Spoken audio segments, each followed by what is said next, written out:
Well, I know you and I started talking around the fact that we were looking at developing some software that we needed to SCORM wrap, and Hmm. I just and there's always that conversation is, oh, SCORM's old, SCORM's dead. If you've got SCORM, you're behind the times. And I thought Sure. your explanation to me was like so good. That's why I've invited you to come and actually have a chat and just share some of that because I think, I was under the impression that, if I sort of recommended school, I might be seen a bit old school and a bit behind the times. So I guess for our listeners, it'd be really good if you could just explain what SCORM is.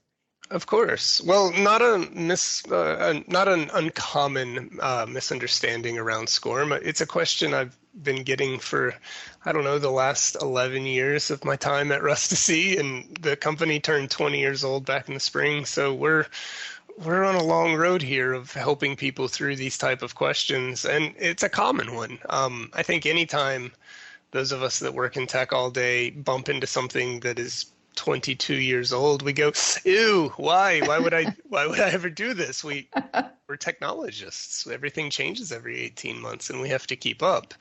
But SCORM itself is a standard. It is an e-learning interoperability standard. Put simply, it helps two e-learning products play nicely with one another. And it's a weird moment. The SCORM standard was created by a Department of Defense group called ADL, Advanced Distributive Learning. Their website is adlnet.gov, and you can go see the SCORM specification in all of its glory. But the standard is really designed to help people around the world play a thing and track a thing. And it stands for the Shareable Content Object Reference Model, although most people don't ever know that, and it's fine. It's still a good way to work together. And in the e-learning industry, it has become the way in which tools have agreed to package a course so that it plays the same way and tracks the learner the same way every time. 23 years ago, we would end up with online learning for, let's call it the military. And I'm not actually smart enough to talk about it at the DoD level. It's kind of big and monolithic, but mostly we were trying to solve the problem of, hey, e-learning has a lot of inherent advantages. Do it whenever you want, from wherever you want. You don't have to be face-to-face. And if you're a mechanic in the Army, logging into jeeptraining.com to learn how to repair Jeeps is fine. Humveetraining.com has some great materials. Tanktraining.com is owned by somebody else, and that's great too. But seeing a learner's journey through all of these unrelated third-party portals became very hard. So the Department of Defense used ADL to say, you can sell training to the government so long as you deliver a SCORM package. That way, all of the different subject matter experts had something to anchor to, so that the Army, fast forward to today, can have one LMS to rule them all, and they can bring in all the training they want so long as the deliverable is a SCORM package. It gave the industry something to anchor to, and that kind of made its way into every other vertical I can think of, from finance and real estate and healthcare and manufacturing and corporate training and legal stuff. Hey, it turns out having an agreed upon way to play a thing and track a thing is useful. Yeah, play a thing, track a thing. I really like that. So yeah, that's awesome. When we first spoke, you were talking about, well, hey, what about the MP4? That's also been around 20 years, and why are we not, MP4 is dead, So Right. talk a little bit about that, because I think that's quite a good analogy. I think so, yeah. So really, I think the common criticism of SCORM is this is old, so we must move on. But in fact, when it comes to standards, it is the one time in tech where something's age is actually its strength. So the MP3 is the only piece of software on my modern iPhone that I've bothered to put on every other device in my pocket since the 90s. MP3, not MP4. Got it. Sure, Yes. but Audio it's on the video. same, it's the same line though of thought. And the same songs that were on my iPod and my Shuffle, and I think I told you last time how proud I was of my Zune at the time, because that was a thing that we all had. And hey, the same songs are still with me because they are a file that a band made that's moved between all of my devices. And I even rented a car not long ago, and they had a USB stick in the dash. And I know that that's not a big deal to us. Of course, man, you can put a thumb drive in there and play songs, but to have everyone in the world agree that this is how a song has a beginning, a middle, and end with some metadata, and when you hit the triangle button, it just plays. Yeah. And there are other music standards, FLAC and Apple lossless, and both are great in their own ways. But if all of these devices don't support them in the same way, it's not as useful. So Mm. SCORM, and to be really specific, SCORM 1.2 is the common e-learning standard found everywhere. Almost Mm. every authoring tool in the market can save as a SCORM file that will play and bookmark and give you the basic tracking. And every LMS, from Moodle to custom-built platforms to Blackboard, Canvas, Bridge, DesireLearn, Paycom, Workday, Oracle, SAP, SuccessFactors, Cornerstone, you name it, they all have Mm-hmm. a SCORM player. And Mm-hmm. so using this standard is just, hey, we need a thing to play and track in the system over here. SCORM is well ingrained. And Yeah. I think in the music industry, the MP3 has 5 years, 10 years, 20 years of life left in it. Like, at what Mm. point are we going to move on? I don't know, but I think SCORM trails that um, because it is a commonly used method that is integrated and done, and people trust it and it works. So Mm-hmm. in the e-learning industry, when I hear people talk about, hey, our library supports SCORM, our authoring supports SCORM, our LMS supports SCORM, I go, yeah, of course it does. It sounds like you want tools that are interoperable and turnkey, and SCORM 1.2 does a lot of what people have been wanting. Mm. There are advanced standards. There are better ways to do some of these things, but for a basic tool to do a basic job, wow, I think that actually SCORM is one of the strongest things in the industry. It's one of the common threads. And I'm one of the people who want to advance this and kill SCORM. I'm actively trying to do that. But I think it is important to take a breath and go, for a lot of people in the industry, this might be all you need. And that's a Yeah. good moment to have so that we can move on to other problems to solve. And there Mm. are plenty in this space to go on. So what's the difference between 1.2 and 2004? Yeah, great question. There are technical differences between the standards. Some of them are how long of a response you can have. I don't know the numbers off the top of my head, but SCORM 2004 gives you an essay instead of a short answer amount of characters to move around. But mostly, SCORM 2004 brings something called sequencing and navigation. Imagine a choose your own adventure style to a course where you could Mm-hmm. ask pre-test, have variable content, and a post-test to measure efficacy. Or I'm a kid of the 80s and I used to read these paperback novels called Choose Your Own Yes. Adventure. Yeah. That moment where the author says, if you want to go into the cave, turn to page 23. If the road looks safer, go to page 95. The creator of the experience still has to build it all, but you offer moments where a learner can choose their own adventure through a platform. So SCORM 2004 does that and does it really well, but it comes in three different editions, second, third, and fourth, that all Ah, fundamentally hate one another and have no backwards compatibility really with SCORM 1.2. So right. when you start to say, I have SCORM 2004 stuff, great if you're using it for the choose your own adventure and some of the more complicated things. But using SCORM 2004 fourth edition because it's the latest version of SCORM could create a ton of extra work and headaches that SCORM 1.2 can just solve. So I Yeah. would caution people, even within SCORM, at reaching to the newest, because in our SCORM cloud platform, we can see millions of course launches each and every month, and 3 out of 4 of them roughly are still SCORM 1.2 today. So it is pervasive and used a lot. And I like all of these other standards and even the flavors of SCORM 1.2, but think of them as tools in your toolbox. And they're Mm-hmm. used in a specialty way. And you don't want to just grab the shiniest new specialized tool when the same one will work. Screwdrivers, sockets, and wrenches, you probably call them spanners. Uh, they all turn a threaded bolt. But depending on the situation you can find yourself in, one of these is much easier to use than the other. And that's really the advice I would give folks who are trying to pick between a standard. I don't know, whichever one does what you need it to do the easiest is probably the one you should use. So what came first, 1.2 or 2004? 1.2 was the first real functional version, and it grew roots quickly. And when SCORM 2004 came along, it was because people were saying, but I want to also do this, and I want to do this. And the feature creep started to expand what was needed from the standards body. And the standards body responded, and people built these new things. But having every authoring tool re-implement a publishing moment, having every LMS add the additional 3 players that all work in the same way, screaming into the ether, hey, you need to implement this new thing is quite hard and difficult. So the road that SCORM 1.2 made was easier to implement, more stable, has a bunch of users behind it, and we see that stability add a lot of value, kind of what I was saying earlier. So would you say 2004, 4th edition, you would use that in which use case? Just the branched? Yeah, I would use it when you have a pre-test, a post-test, a nonlinear path through content.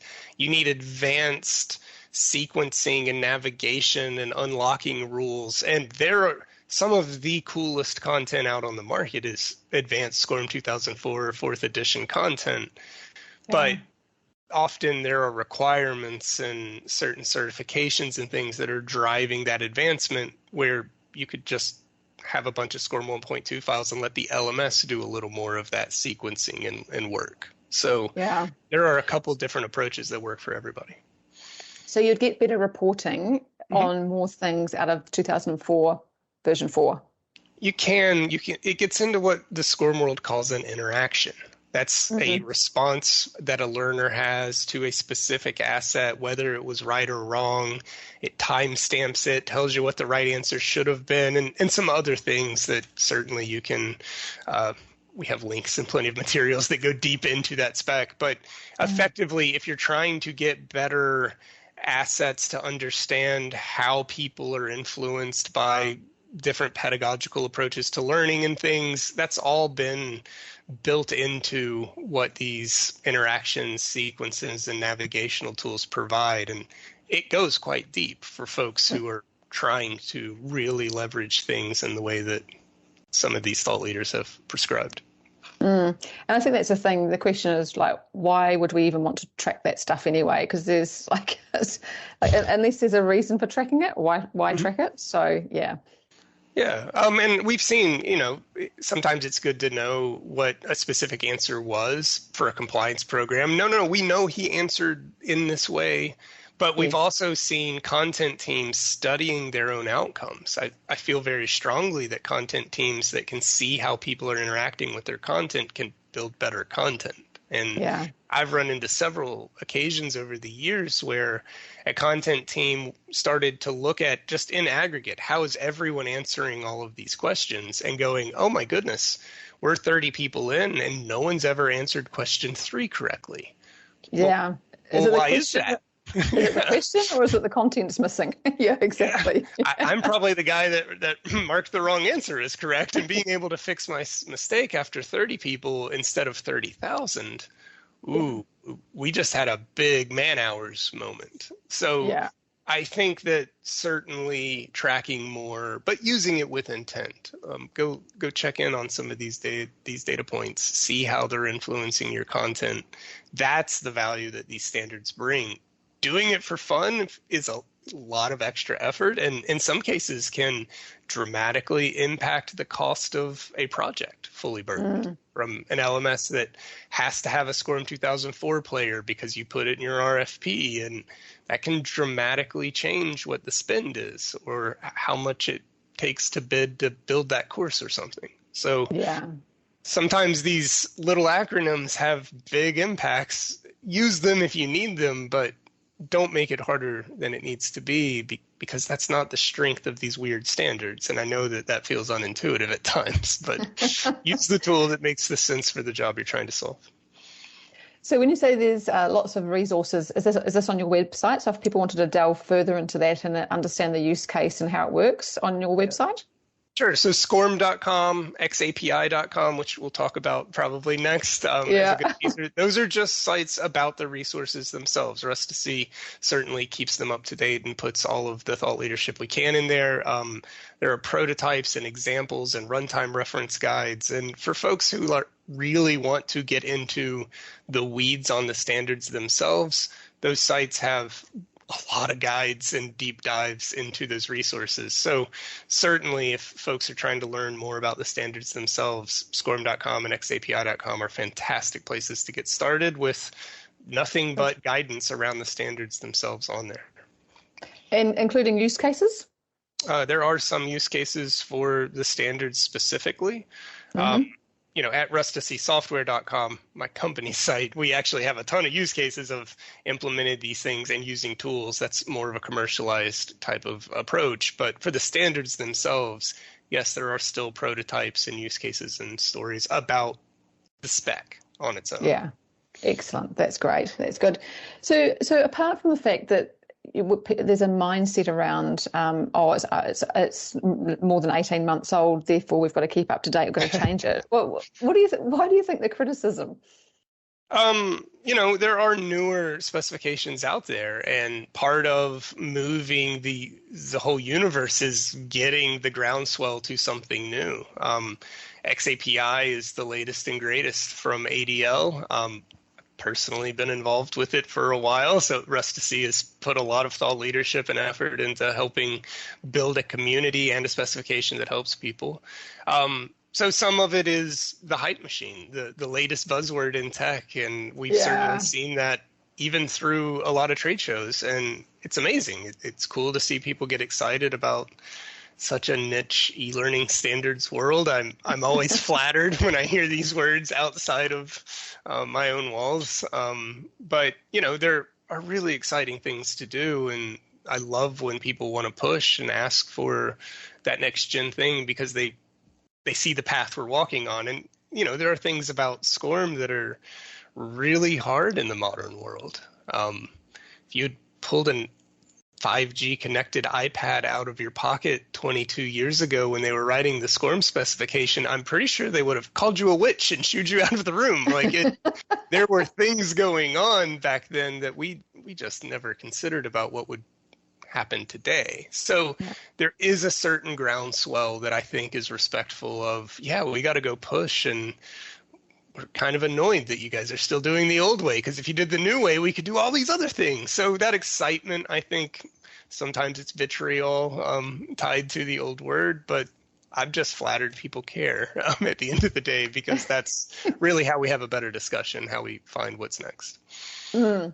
So so there's XAPI, and there's also CMI5, I5. CMI5. I5, very good. So tell us the difference between those two standards and, say, SCORM. Yeah, so from the makers of SCORM, ADL is in charge of all of these things. ADLnet.gov has the full XAPI and CMI5 specifications. Rust2C recently participated in something called Project Catapult, where back in the fall we released a ton of resources, guides, prototypes, players, open source tools to help people adopt these standards quicker. And the XAPI standard is now 6 years old, somewhere in that neighborhood. Okay. And it is designed... It feels longer than that.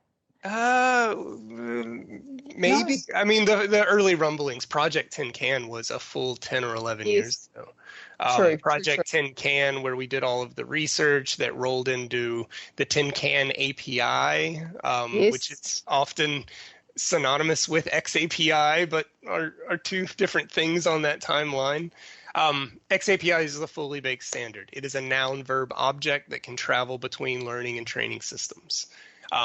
Those statements live in something called a learning record store, an LRS, which at the simplest level is a database that has nouns, verbs, and objects in it. This is designed to allow a group of folks to watch how a learner engages in traditional e-learning, live hands-on training, simulations, correlate that with real-world job performance.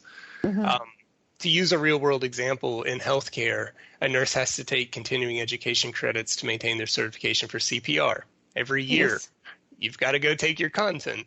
And they do that through the LMS, and that's great. The next mandatory step is that, okay, we saw in the LMS that you took a course, passed, spent 63 of the required 60 minutes, got a score of 98, ta-da, you know CPR. Maybe? And in fact, You might know it. show me. And you have to practice the chest compressions and the breathing on the Recessian dummy.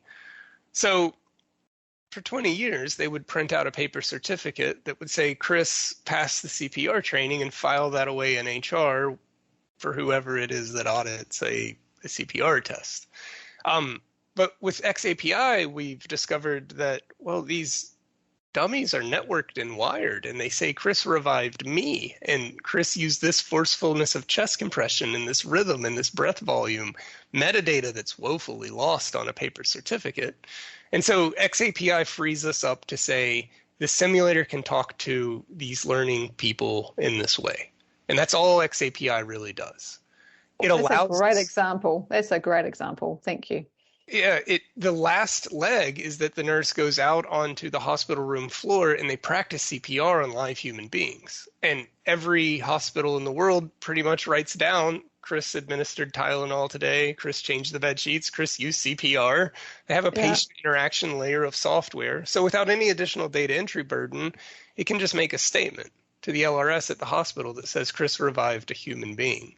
And when we start to keep real-world job performance, training and simulation data, and real-world e-learning results in the same database, the LRS, and in the same context, that noun, verb, object, we can start to analyze what's working. And that's the magic moment. There are tools out there, learning record stores like Watershed, Yet Analytics, Learning Locker, and a bunch of others that go in and look at the efficacy. Oh, this nurse is actually 30% better at saving lives than anyone else on staff. Oh, they're the only ones that got question 3 correct in the quiz and also pushed down hard enough to break ribs but save lives. There's correlation between question 3, how hard do you push down, and what they do in the simulator. If we train everyone else like that, we could increase our desired outcome. And that's really what's starting to happening in the learning and training and simulation space is look at all of these different ways that we are trying to teach people and measure their outcomes. What if we had a common thread to tie this data together? That's what XAPI is designed to accomplish. It is a communications protocol that allows these seemingly unrelated systems to say things simply to one central. Does that make sense? It does indeed. So the nurse who's on the floor who has now revived someone puts that into their nurse or their patient record system, for example. The patient record system would need to be XAPI compliant to be able to get back into the record store. That's right. Yeah. And are most sort of modern tech XAPI? We're seeing a growing numbers, all around the world in different markets. Who knows what the penetration is? But it is certainly an easier sell to go to a provider and say, hey, you could do this with a custom REST API connected to their Tableau or Power BI or some other tool. Or you can implement this standard once and not have to maintain your own custom approach to this or these custom database exports. People are already taking data out. The play here is that if everyone agrees on a standard, wow, the interconnectedness of these systems, the turnkey ways that data could work become far cheaper than trying to maintain a bunch of independent integrations, business by business, company by company. And it's the playing nice at scale that ends up really moving the needle. That's right. So, and you probably know Torrance Learning do their must be quarterly or half yearly, like an XAPI project, and people from all over the world get together and work on projects and learn how to use XAPI. XAPI cohort. I couldn't recommend it more. Megan is a friend. I have nothing but kind words to say. And the cohort is building an army of people who know how to implement XAPI. The real world application. They do prototypes and demos. I speak at it every time they'll have me. Awesome. They are my people. And, That's your I think tribe. some of the best and coolest XAPI practitioners in the world are graduates of the XAPI cohort. So props to what Megan is doing, and we support that in any way we can. Good. I think she might be changing the world one person at a time, but Megan is special for sure. And the cohort is something I would highly recommend to anybody interested in getting their hands dirty with XAPI. It is a fantastic first step. Good. And that's what I thought. And I thought, is there anything else? But it sounds like that would be the very first place to start. One of them. I mean, there are a lot of, it's a semester long type of learning experience, and some people just want to get their hands dirty. Hey, xapi.com has everything you need to get your hands dirty. So Good.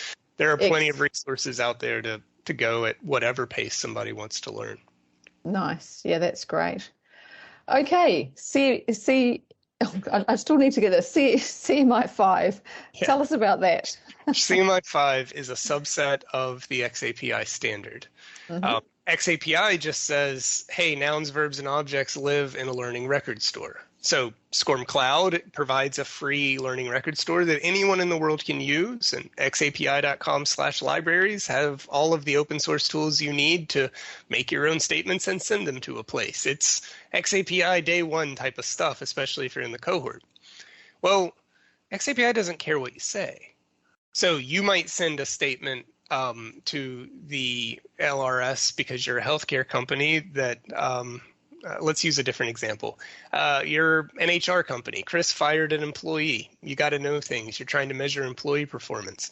Rustasy is a bunch of Department of Defense customers that send statements to an LRS that say Chris fired a weapon because he's in a live fire exercise or something. We get grade school companies that are studying the arts programs, and they're going to send us a statement that says Chris fired a kiln because he's in a pottery class. Fired, and fired have three very different meanings in how we're trying to understand what someone is doing. Mm-hmm. CMI5 is the latest from this. It will use XAPI as the communications protocol, but it governs what you're trying to say. So mm-hmm. XAPI could never kill SCORM, but CMI5 might, and it probably should. And we put a lot of work into this, and it's less than a year out from the Catapult release, but CMI5 provides the launch mechanism that people have been wanting. A way to say, I live in this LMS over here. I want to launch this thing. I want it to go over to a different web page, a simulator, an employment system, whatever, a live exercise, a meeting attendance, and I want it to say things back. Chris did this. Chris passed, failed, scored, the big four type of moments, which we've put off long enough. SCORM can do the big four: time, completion, pass, fail, and score. If I give you a knowledge check after a meeting in the hallway, hey, what'd you learn? I've got to know, are you still working on this? Are you done? Did you pass? Did you fail? What was your score? It's the basics. We can use a number 2 pencil. We could answer a handwritten quiz. And there's only one way to do that. And if I took 2.5 hours and you took 2.5 minutes, well, that's interesting too. So CMI5 does what SCORM can do, is give the industry one way to say, Chris attempted, Chris passed, Chris failed, Chris scored, the basics that we all need to know. And CMI5 is going to govern launch and basic tracking in a universal way that you can build a CMI5 course, you can give it to a CMI5 player, and everything's just going to work. And none of the plumbing will have to be redone.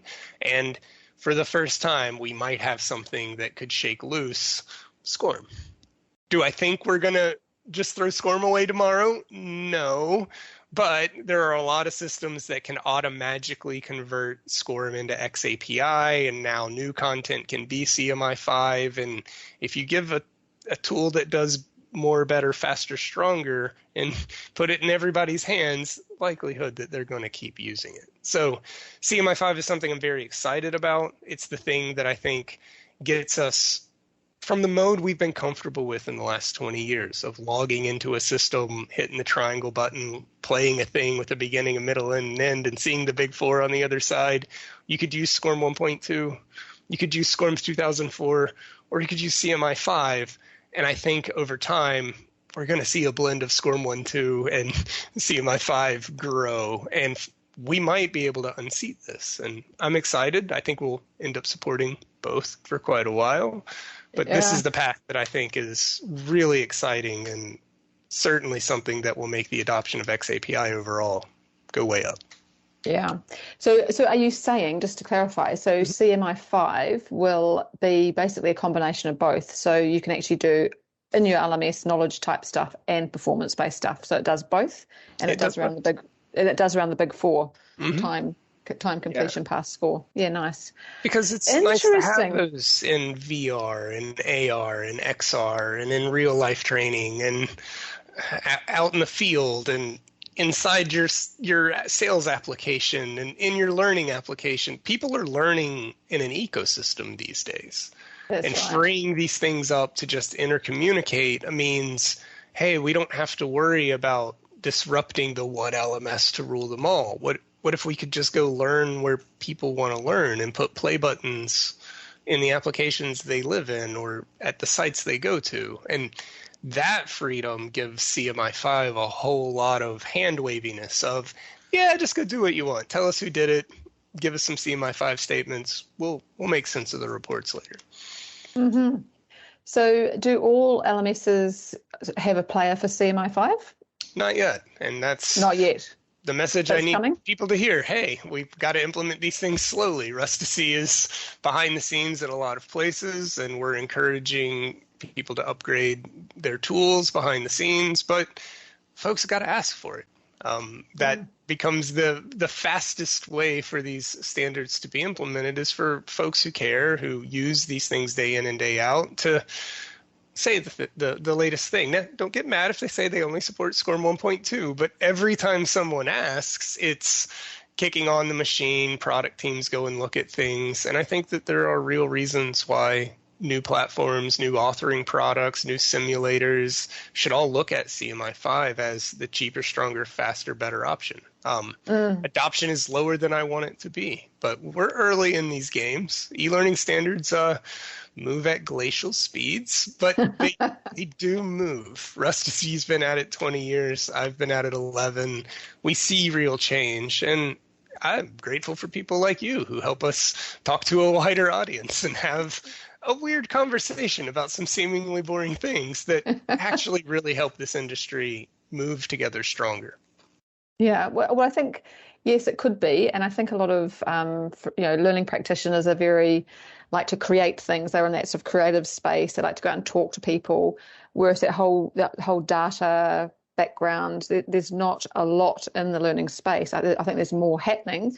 And I think it's just like, oh my God, how do I do that? Don't know. Would rather create pretty things and fun things and engaging things in VR, and I go that way rather than the sort of, well, what are we actually tracking and measuring? So I think the more we can get that out, and I guess it's for them, it's like, how do I find these people to make this stuff for me while I go and do the pretty fun, engaging stuff? So, which I think is where, the Torrance learning cohorts would be a good place to start. If they were looking for someone to say, actually, that CMI5 sounds amazing, and I just absolutely want to make sure our whole ecosystem does that and tracks it that way, what would they look for? Who would they be looking for? Is it a full stack developer? No, it's not. Is it a coder? Maybe. Or is it? What is it? Who is it? Yeah.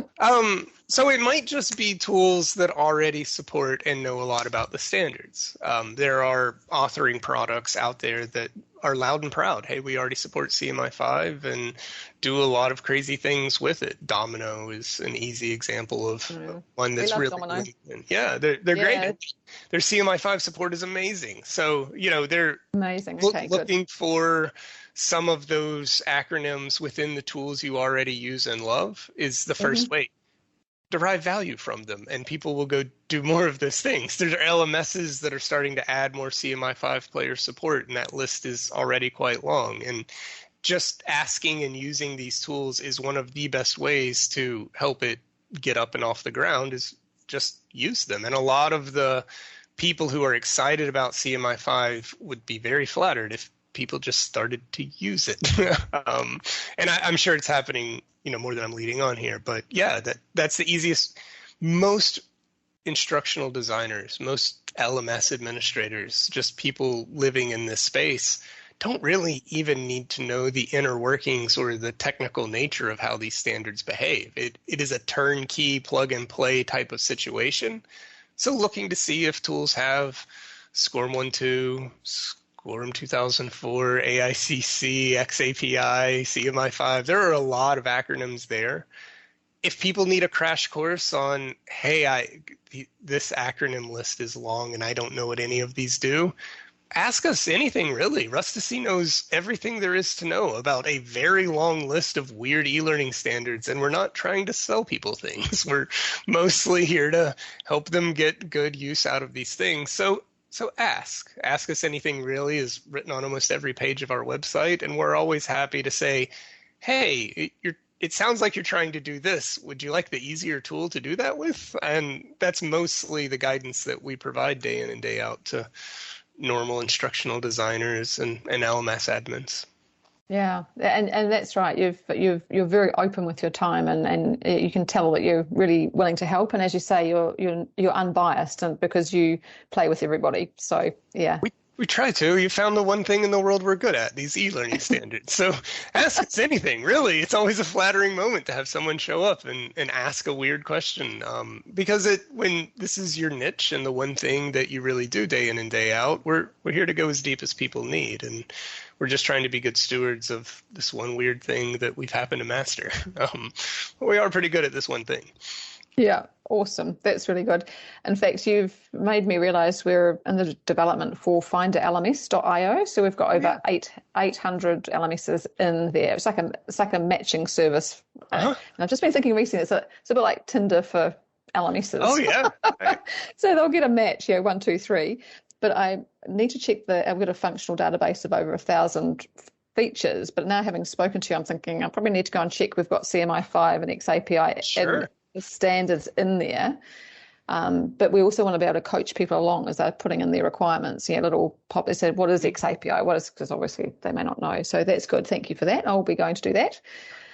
My origin story here is very similar to that. I came aboard at Rustici to build something called the e-learning atlas, where we had a list of standards, and I, along with my partner in crime at the time, Jenna, we called thousands of authoring tools and LMSs, just trying to figure out, do you support SCORM? Do I support what?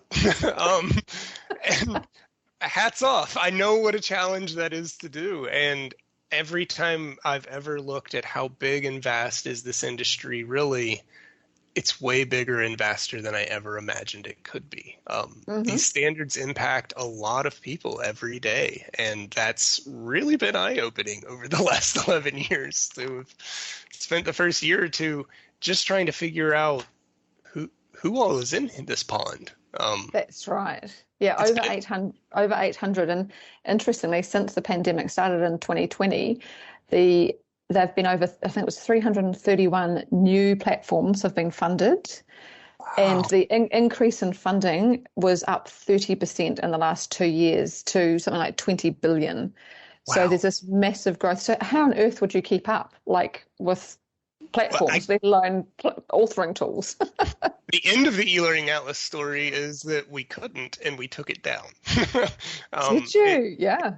It was too big and crazy to manage. We had no idea.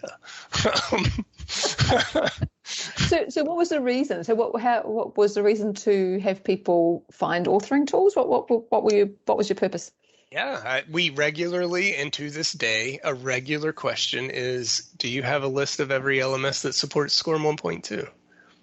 No. Oh, we might be working on that then. Yeah, we tried. Do you have a list of every authoring tool that can output a SCORM 1.2 course? No, we tried. There's a lot of them is my answer. I have data somewhere that is now old and outdated, but yeah, we just got to the answer of a lot. Yeah. Yeah. thousands, in fact. Mm. And like you said, So, it changes fast, and the market is ever growing. It's an exciting little niche, believe it or not, to be in the middle of a bunch of things that are happening quickly. yeah, that's right. Yeah, we've got a full-time researcher on it, so that does help. I think we're not trying to do it ourselves. So yeah, it's good. It's exciting to see, and there's some really cool stuff out there that like I wasn't aware of course. So yeah, sitting in the bottom of the world down here. Yeah, Anyway, back to there's some school. really cool stuff out there. I'm interested. We should probably check back in because I would love to learn what you found. It sounds like we've had similar attempts here. Well, it's that conversation we had prior to jumping on about time, right? We're probably in multiple It's all timelines. Exactly. Okay, what else do I have? I think that's pretty much really we've talked about the benefits, what were some of the criticisms, the difference between the different standards. You did mention AICC Yeah. as a standard. Tell us about that before we wrap Governed up. by ADL. It is a older standard that was used by the aviation industry, and ownership got transferred over. It handles the cross-domain browser security restriction problem elegantly. It can be a package. What does that mean? So when we get into SCORM, one of the frustrating parts, especially about SCORM 1.2, is that it expects that all of your magic live inside the zip file. Any attempt to remote host content somewhere else and just launch and embed it begins to violate a lot of cross-site scripting errors that keep you safe while you're browsing, amongst other things. So AICC was set up for a little bit better of, I gave you a little package, a shell, a zip file that you clicked play on, but the assets live in the world over here, and we're not going to get into too many fights about saying, hey, Chris wants to do this. So I'm waving my hands at a bunch of technical jargon, but that's why it's still around. It's declining. I think it might actually go away. SCORM 1.2 has a lot of tools in it that can do some cross-domain stuff now, and we found better paths through it all. I'd also. So when you say cross-domain, have you got an example? Like, is it about security, or is it about the fact that it's not actually going over the waves and coming back as it should?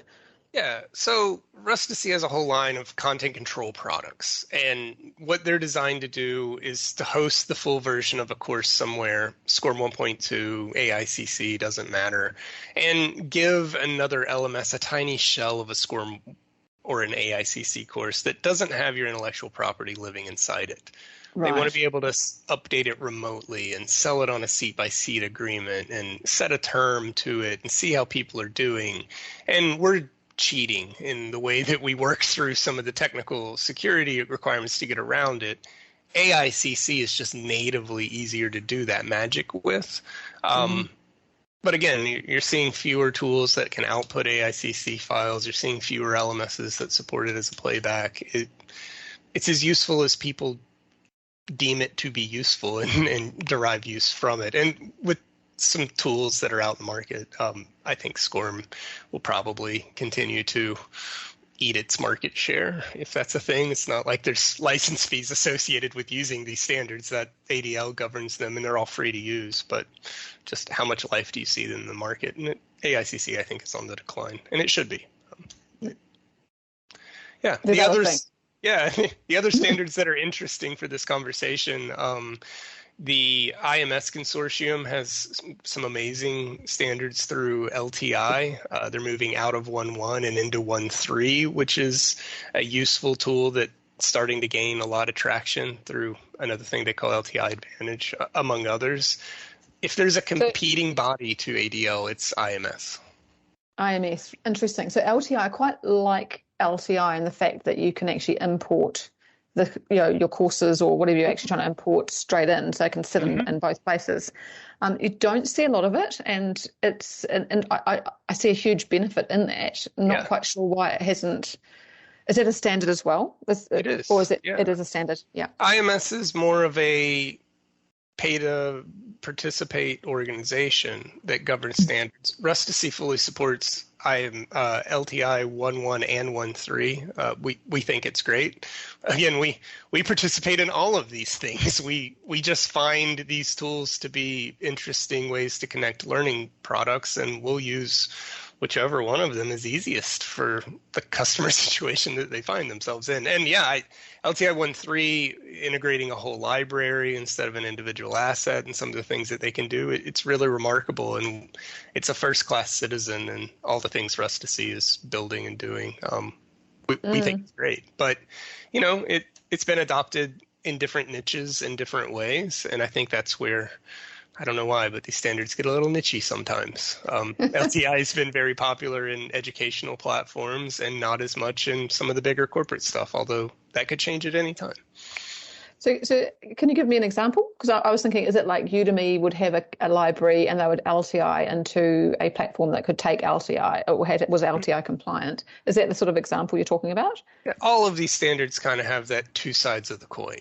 The person with content has to do some effort to provide them as SCORM or LTI or AICC or CMI5.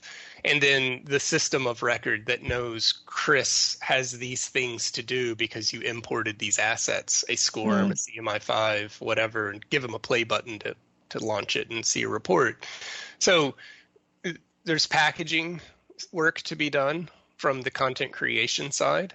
And then there's player work to be done from the LMS or the employee portal or TMS or LXP or whatever we're going to call a system of launching record. And so, the industry kind of shifts in, well, no one's asking for our content to be published as the standard. Why would we build a player for it?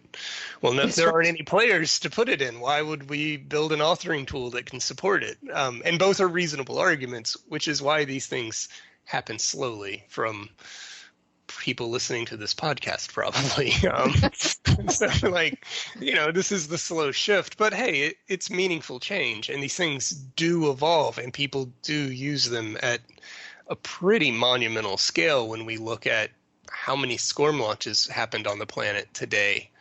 Millions? Yeah, interesting. And you can see that, can't you? I mean, pieces of it, not all of them, but we can certainly guess. And you know how many tools are out there? Millions a day. So as these things go and change, their usefulness grows. Well, put it this way, I'm not going to be doing a replica of Find LMS for authoring tools because I think that would be a nightmare. But it's only one side of the coin, right? I know, right? Just wrapping your heads around all the places that could play one of these standards is a lot. But yeah, I would love to see where you get. This is such an interesting time. And it sounds like, man, there's been a lot of growth since the last time I poked at that problem. So well, we'll have an offline chat. So because this one has been so enlightening, and I hope our listeners have also found that. And just from an education piece, and to be able to just go onto your sites that you've recommended and find more information, go to Torrance Learning, find some people that might be able to help them, do some of the amazing performance-based tracking and measuring that will really make a difference in workplaces, rather than just being, as I say, a quiz on an LMS. So really awesome. Any final comments before we wrap up and leave? I'm just always grateful. If there's anything I can ever do to help anyone listening learn more about, figure out how to use these standards, hey, ask us anything really. We're easy to get a hold of. Just go to scorm.com. You'll find your way to us. Excellent. Yeah, we're always interested in those discussions. That's all we're here for. Very awesome. Thank you so much. And we'll be in touch, and we'll be talking more LMS. It might be another conversation. Thank you. I look forward to it. Thanks.